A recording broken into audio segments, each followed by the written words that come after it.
मैंने पूरा video shoot कर लिया और अभी मैंने देखा कि माइक तो यहीं पड़ा हुआ था, माइक तो मैंने लगाया ही नहीं है। बज गई बैंड।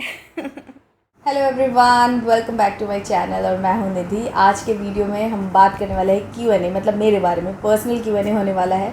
कुछ क्वेश्चंस आप लोगों ने पूछे थे मुझसे, कुछ अलग अलग वीडियोस में आए हैं, कुछ मैंने कम्युनिटी पोस्ट डाला था उस पर आए हैं, कुछ इंस्टाग्राम पर भी पूछे गए हैं। तो वो सारे क्वेश्चंस मैं लूँगी क्योंकि ये है मेरा बर्थडे स्पेशल Q&A। और कल जब ये वीडियो जाएगा तब मेरा बर्थडे होगा, मतलब आज आप ये वीडियो देख रहे हैं तो आज मेरा बर्थडे है। आप मुझे विश कर सकते हैं, अपनी ब्लेसिंग्स और प्यार कमेंट बॉक्स में भर भर के देना, मुझे बहुत ज़रूरत है इन सब चीज़ों की। एंड ये मैं आज शूट कर रही हूँ 4th को। तो कुछ क्वेश्चंस मैंने नोट कर लिए हैं और उनके आंसर्स मैं बहुत ही जेन्युइनली देने की कोशिश करूँगी। आई होप आप लोगों को मज़ा आएगा। तो चलिए बिना किसी तरीके लेट्स गेट स्टार्टेड। ओके, तो सबसे पहला क्वेश्चन जो है वो है, पहले मैं अपने बारे में ही बता देती हूँ। जो बहुत सारे लोग पूछते हैं कि मेरा एज क्या है, मेरी क्वालिफ़िकेशंस क्या हैं, वो सब चीज़ें। तो सबसे पहले मेरा नाम है निधि द्विवेदी। शादी से पहले मेरा नाम था निधि पांडे और शादी के बाद निधि द्विवेदी हो गया मेरा नाम, हस्बैंड का नाम ले करके। तो ये हो गया। देन फिर मेरी एज कितनी है, ये बहुत ही कई लोगों ने मुझसे अलग अलग वीडियो में पूछा है। तो मेरी एज 32 हो गई है आज से मैं 32 कंप्लीट कर चुकी हूँ और उसके बाद बढ़ती जाएगी। तो 32 हो गई मेरी एज। और क्वालिफ़िकेशन क्या है मेरी, तो मैंने बीटेक किया कंप्यूटर साइंस में एंड देन फिर मैंने गेट क्वालिफाई किया था एंड देन फिर मैंने एमटेक अपना जो है वो कंप्लीट किया था। तो एमटेक मैंने आफ्टर मैरिज ही कंप्लीट किया है। एमटेक में एडमिशन लेते ही मेरी शादी हो गई थी। तो उसके बाद मेरे 2-3 साल, जो 2 साल लगता है उसके बाद फिर आपका थीसिस वगैरह रहता है, तो 3 साल में मेरा जो है एमटेक कंप्लीट हो गया था। तो बट सिंस यहाँ पर कुछ जॉब का अपॉर्चुनिटी नहीं है तो जॉब मैंने की नहीं ऐसे जा कर के मतलब बाहर। और मेरा एक्चुअली जॉब में इंटरेस्ट था भी नहीं। मेरा इंटरेस्ट जो था वो टीचिंग में था। शुरू से मैं एक प्रोफेसर, टीचर, इस टाइप के प्रोफेशन में जाना चाहती थी। इसीलिए मैंने बीटेक के बाद कैंपस सिलेक्शन या कंपनीज ज्वाइन करने की बजाय एमटेक लेना प्रेफर किया। उसके लिए मैंने तैयारी की, स्कॉलरशिप लिया, सब कुछ किया। बट होता है ना कि आपकी डेस्टिनी कुछ और होती है, आप ट्राई कुछ और कर रहे होते, तो वैसे ही हुआ। यहाँ पर उस तरीके की अपॉर्चुनिटीज़ हैं नहीं, तो जॉब का कोई स्कोप हुआ नहीं कभी। फ़िलहाल एज अ जॉब अगर मेरी माने तो फिर मैं यूट्यूब पे ही काम करती हूँ। वहीं से मेरी जो भी इनकम होती है और जो मैं अपना टाइम डेडिकेट करती हूँ वो यूट्यूब पर ही है। तो ये मेरी क्वालिफ़िकेशन एंड मेरे करियर से रिलेटेड जो क्वेश्चन है। एंड देन फिर मैं कहाँ रहती हूँ। हाँ, ये बहुत सारे लोग कंफ्यूज होते हैं कि मैं कहाँ रहती हूँ। तो मैं एक्चुअली मैं गुजरात में रहती हूँ। गुजरात में सूरत नाम की एक सिटी है, उससे मैं इंटीरियर में रहती हूँ, प्रॉपर सिटी में नहीं रहती हूँ। मेरे हस्बैंड का जॉब है, उनकी तरफ से जो कॉलोनी हम लोगों को मिली हुई है, रेंट जो हमें अकोमोडेशन मिला हुआ, हम वहीं पर रहते हैं। तो अगर आप एज बड़े फिगर में देखें तो मैं सूरत में रहती हूँ, बट सूरत से थोड़ा इंटीरियर में, मतलब 80 to 100 किलोमीटर्स दूर मैं एक जगह वहाँ पर रहती हूँ। उसके बाद नेक्स्ट है मेरे बारे में ही कि मेरी हॉबीज़ क्या है, क्या करना मुझे पसंद है। तो एज अ हॉबी अगर मैं बोलूँ तो मुझे सिंगिंग करना पसंद है। मैंने एक चैनल भी बनाया था जिसमें मैं अपने कुछ गाने शेयर किया करती थी, बट उसमें बहुत मेहनत लगती थी। वीडियो शेयर करने में थोड़ी मेहनत लगती थी और कॉपीराइट वगैरह भी आ जाता था, तो मैंने उसको कंटिन्यू नहीं किया। बट सिंगिंग करना मुझे पसंद है और कुछ लोगों को अच्छा लगता है, मतलब वो अप्रिशिएट भी करते हैं मुझे। तो एज अ हॉबी मैं ये कह सकती हूँ कि एक तो मुझे सोना बहुत पसंद है और दूसरा मुझे ये सिंगिंग करना पसंद है। और एज सच बहुत ज़्यादा मेरी कोई हॉबीज़ नहीं है। एंड फेवरेट डिश क्या है मेरी, तो फेवरेट डिश, मेरे खाने का जो पैटर्न है ना वो ऐसा है कि मैं बहुत ज़्यादा फूडी भी नहीं हूँ, बट बहुत ज़्यादा ऐसे कॉन्शियस भी नहीं हूँ खाने को लेकर के। मेरा क्या है कि जो चीज़ मुझे पसंद आती है ना, मैं वही खाना पसंद करती हूँ। बाहर जाकर, घर पे कहीं भी जाती हूँ ना, मैं रिपीट, मतलब नया फूड ट्राई करना मेरे लिए बड़ा मुश्किल होता है। मैं बहुत जल्दी नई चीज़ें ट्राई नहीं कर पाती हूँ। तो ये एक मेरे साथ है। बट मुझे बाहर खाना पसंद है, ऐसा नहीं कि मैं बाहर खाना अवॉइड करती हूँ। पसंद है, जो चीज़ मुझे खाना पसंद है ना, जैसे पानी पूरी हुआ या फिर जो स्पेसिफ़िक सब्जियां भी हैं वो मैं खाना पसंद करती हूँ, मतलब मेन कोर्स में। तो ऐसा रहता है। तो इस हिसाब से मैं वीकली अगर कोई मुझे बाहर लेके जाए तो मेरे को कोई प्रॉब्लम नहीं, मैं खुश होकर खाऊंगी, बट मेरी पसंद की चीज़ें। और इंडियन डिशेस जो भी है ना वो मुझे ज़्यादा पसंद है। मैं बाहर का बहुत ज़्यादा, मतलब ज़्यादा से ज़्यादा मैं पिज़्ज़ा खा लेती हूँ, वो भी स्पेसिफ़िक पिज़्ज़ा खाती हूँ। बर्गर मैं खाती ही नहीं हूँ। चाइनीज़ में भी मैं सिर्फ नूडल्स खा लेती हूँ। और मंचूरियन ये सब नहीं खाती। तो मैं बहुत ही लिमिटेड, मेरी चॉइस जो है ना वो बहुत स्पेसिफिक है और मैं वही चीज़ें पसंद करती हूँ। और इडली वैसे मुझे बहुत पसंद है, बट अभी आजकल मैं खा नहीं रही हूँ। इडली वैसे मुझे बहुत पसंद है, एक तो स्टीम्ड होती है और टेस्टी लगती है। अगर वो मेरे जो नॉर्थ स्टाइल में बनी हो तो इधर पे तो बहुत मीठा सांभर वगैरह बना के देते हैं, बट मेरे नॉर्थ मतलब जहाँ से मैं आती हूँ वहाँ पर जो बनता है दिल्ली साइड या इधर जो स्पाइसी से सांभर रहता है वो वाला अगर मिले तो idli chutney and sambar I would like to have. Next question है कि मेरी शादी कब हुई, कैसे हुई, हम लोग कैसे मिले, इसके बारे में पूरा एक कंबाइंड क्वेश्चन लिखती हूँ। तो शादी मेरी हुई थी 2013 नवंबर में। एक साल पहले मेरी शादी फ़िक्स हुई थी, दिसंबर 2012 में मेरी शादी फ़िक्स हुई थी और एक साल लग गया था पूरी शादी को एग्जीक्यूट होने में। और हम लोग बहुत दूर रहते, मैं ग्वालियर में रहती थी और ये लोग सूरत में रहते थे, तो काफ़ी डिस्टेंस है, कोई हमारा कॉमन कनेक्शन, कोई लिंक, कोई रिश्तेदारी कुछ भी नहीं है, एकदम ही अलग अलग हैं हम लोग।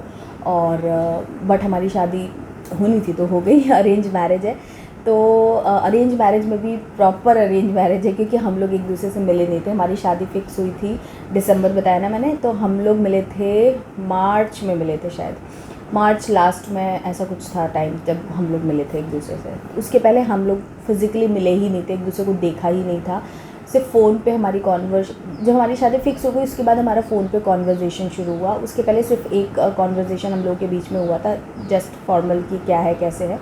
बेसिकली हमारे पेरेंट्स ने हमारी शादी फ़िक्स की थी, मैंने भी पापा को बोल दिया था कि भाई ये 2-3 कंडीशन है जो मुझे नहीं चलेगा लड़के में, वो आप देख लेना, बाकी फिर जो भी आप करोगे सब सही है, क्योंकि मेरा कुछ खास इंटरेस्ट नहीं था। एंड सेम विद हिम, उनके साथ भी ऐसे ही था कि भाई आप देख लो, आपको पसंद आए, आपके साथ जमेगी तो मेरे साथ तो हो ही जाएगा। तो ऐसा करके हम दोनों ने अपने पेरेंट्स को पूरी 100% जिम्मेदारी दे दी थी। हमारा कोई इंटरफेरेंस नहीं था बीच में कि ऐसा चाहिए वैसा चाहिए, मिलेंगे देखेंगे, कुछ भी नहीं था। पता नहीं हमें शायद कोई परवाह नहीं थी। और हमारी शादी एक्चुअली बहुत जल्दी भी हो गई थी, मुझे लगता है ये भी एक कारण है। तो हम लोग मिले थे 3-4 महीने बाद जो भी। एंड उसके पहले हम लोगों का फर्स्ट वीडियो कॉल जो हुआ था वो फेब में हुआ था, वैलेंटाइंस डे का दिन था शायद। तो फर्स्ट हमारा वीडियो कॉल हुआ था और तब जीमेल में वीडियो कॉल चलते थे, इतनी क्लैरिटी इतना कुछ भी नहीं था, बट क्योंकि हमारी बात अच्छे से हो गई थी, हमारे आपस में कमिटमेंट हो गया था, तो डजेंट मैटर कि कौन कैसा दिख रहा है क्या है, वो सब तो हमारे लिए मैटर ही नहीं करता था। तो इसीलिए फिर तब हमारा वो 5-10 मिनट का वीडियो कॉल हुआ था। उसके पहले हम लोगों ने ना हम मिले थे, ना हमने कोई वीडियो कॉल किया था, ना हमने कुछ किया था, बस हम फ़ोन पे बात कर रहे थे। वो भी शादी जब पक्का हो गई कि हाँ भाई सही है, देन फिर हमने बात करना शुरू किया था। बात हमारी काफ़ी ज़्यादा हुई थी, ये पक्की बात है।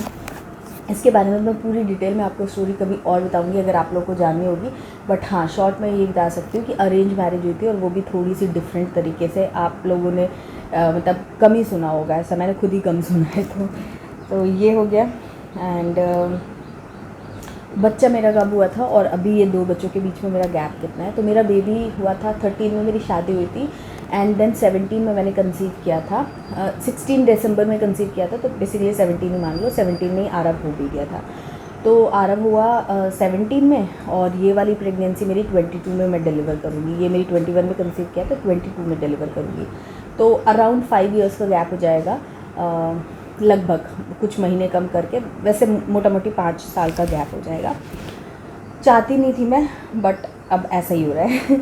आरव की एज पे भी कुछ क्वेश्चन है कि कई लोग बोल रहे हैं कि वो 4 साल का है कि 5 साल का है, तो वो एक्चुअली में 4 साल कंप्लीट हो चुका है, बट वो अगस्त बॉर्न है, तो इसलिए वो रहता है ना स्कूल में, मतलब एडमिशन जो है वो अगर अप्रैल तक शायद रहता है या मार्च तक बच्चा रहता है तो फिर वो फर्स्ट क्लास में वो जाता, लेकिन अप्रैल के बाद अगर वो अपना 5 ईयर कंप्लीट कर रहा है तो फिर वो नेक्स्ट ईयर जाएगा। तो आरव का ऐसा है, अभी वो 4+ है, अगस्त में वो 5 का कंप्लीट होगा, तो जब ये बेबी हो चुका होगा तब उसके बाद उसका 5th बर्थडे आएगा, तो ऐसा है।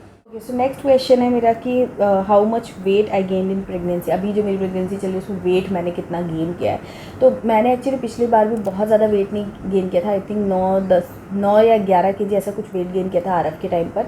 और अभी मेरा जो चल रहा है वो मेरे ख्याल से 7 या 8 kg मेरा जो वेट है वो अभी बढ़ चुका है, लास्ट जब हमने ट्रैक किया था हॉस्पिटल में। और मैं ऐसे रेगुलर वेट जो है वो चेक नहीं करती हूँ, सही नहीं रहता है वो, इसलिए तो डॉक्टर की विज़िट में जब हम जाते हैं तभी हम अपना वेट चेक करते हैं। तो डॉक्टर ने तो मेरे को सब चीज़ें सही बोली है, क्योंकि इतना ही वेट बढ़ना चाहिए। वेट का क्या रहता है ना, अलग अलग लोगों के लिए अलग अलग वेट रेंज होती है। अगर आप अंडर वेट हो बिफोर प्रेगनेंसी, बहुत ज़्यादा लीन और पतले दुबले हो, तो आपको ज़्यादा वेट गेन करना पड़ता है। और अगर आप बहुत ज़्यादा हैवी वेट में हो तो आपको कम वेट गेन में ही आपका बेबी का अच्छा ग्रोथ हो जाता है। और BMI के अंदर अगर आप चल रहे हो तो आपको इतना वेट सफिशिएंट होता है, मतलब 6 to 10 kgs के बीच में अगर आपने गेन किया है तो अच्छा है, वो सफिशिएंट है। तो मेरा तो आप जानते ही हैं, पहले भी मैं BMI के अंदर ही हूँ अपने, तो इसलिए मेरा इतना, मतलब डॉक्टर ने मुझे कुछ प्रॉब्लम नहीं बोला। मैंने उनको पूछा भी था तो उन्होंने बोला था नहीं, सब सही चल रहा है। क्योंकि मैं इन लॉज के साथ में क्यों नहीं रहती हूँ, ये क्वेश्चन भी आया था कि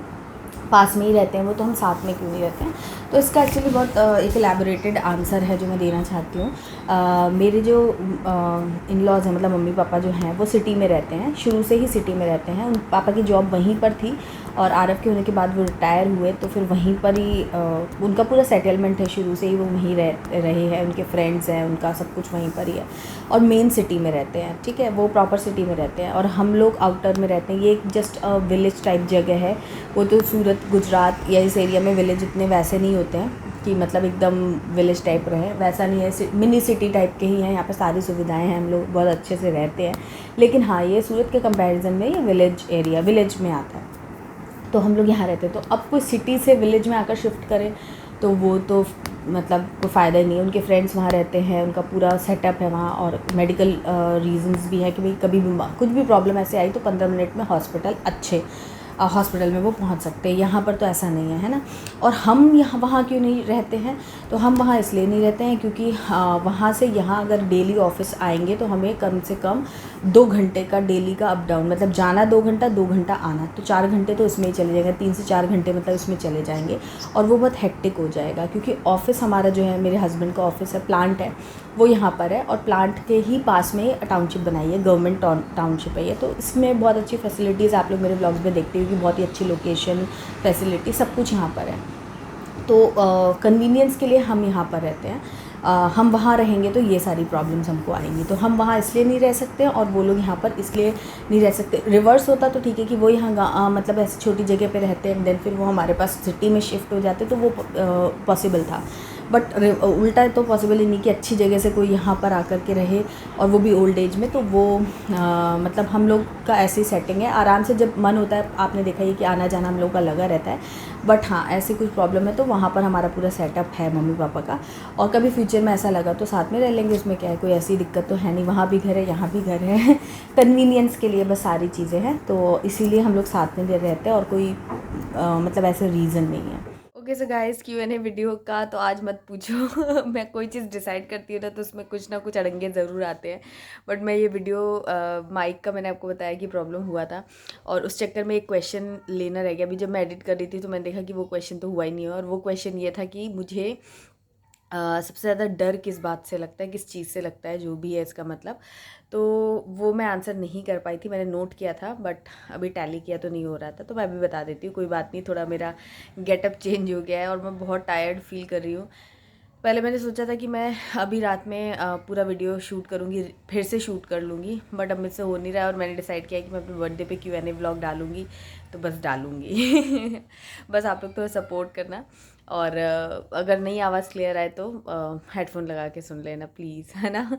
तो चलो मैं ये क्वेश्चन का आंसर कर देती हूँ कि मुझे सबसे ज़्यादा डर किस चीज़ से लगता है। तो वैसे तो छोटी मोटी बहुत सारी चीज़ें होती है कि इंसेक्ट से और एग्ज़ाम से और इससे उससे बहुत डर लगता है, वो अलग बात है। बट प्रैक्टिकली अगर मैं अपनी लाइफ से रिलेटेड बोलूँ तो मुझे वैसे तो देखा जाए ना तो मैं बहुत ज़्यादा किसी चीज़ से डरती नहीं हूँ, किसी पर्सन से, किसी चीज़ से बहुत ज़्यादा डरती नहीं हूँ। कॉन्फिडेंस है मेरे अंदर, मेरे को ऐसा लगता है।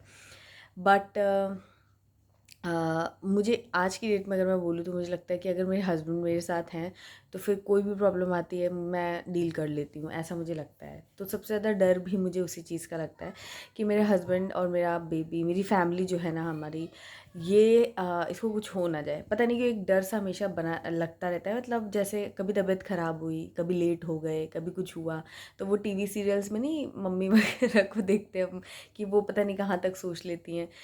तो मैंने वैसे टीवी सीरियल्स बचपन से देखे नहीं है कभी, बचपन मीन्स जो हमारा मतलब वैसा पीरियड था, बट पता नहीं क्यों मेरे अंदर वो चीज़ है कि ज़रा सा कुछ नेगेटिव होता है ना इन दोनों में से किसी को, तो मैं बहुत आगे तक का पता नहीं कहाँ तक का सोच के एकदम मेरा मन जो है ना वो एकदम डर सा जाता है, अजीब से ही नेगेटिव हो जाता है। तो फ़िलहाल मुझे इस चीज़ में ही काम करना है कि मेरे अंदर बस एक यही है, बाकी मुझे किसी भी चीज़ से कोई फ़र्क उतना नहीं पड़ता है, मतलब ठीक है टाइम बिंग के लिए होता है, बट इतना नहीं होता है कि मैं उसके लिए बहुत ज़्यादा कुछ फ़ील करूँ, ठीक है चलता रहता है, लाइफ है।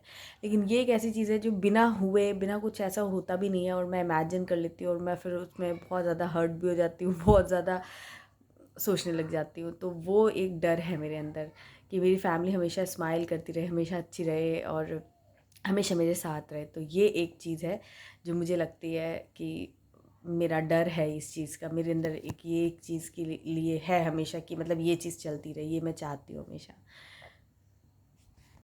तो यही था आज का Q&A। आई थिंक मैंने कुछ क्वेश्चंस के आंसर दिए, आप लोग काफ़ी कुछ मुझे जान पाए होंगे। अगर और कुछ क्वेश्चन है और कुछ आप जानना चाहते हो मेरे बारे में तो आप मुझसे पूछ सकते हो कमेंट बॉक्स में। और बस आई होप आज के वीडियो में आपको मज़ा आया होगा और इस वीडियो को मैं यहीं एंड करती हूँ। अगर आपको पसंद आए तो प्लीज़ लाइक कमेंट और शेयर ज़रूर करना, चैनल को भी सब्सक्राइब कर लेना इसी तरीके के और मस्त मस्त वीडियोज़ देखने के लिए। और चलिए मिलती हूँ आपसे एक नए वीडियो में, तब तक के लिए बाय एंड टेक केयर।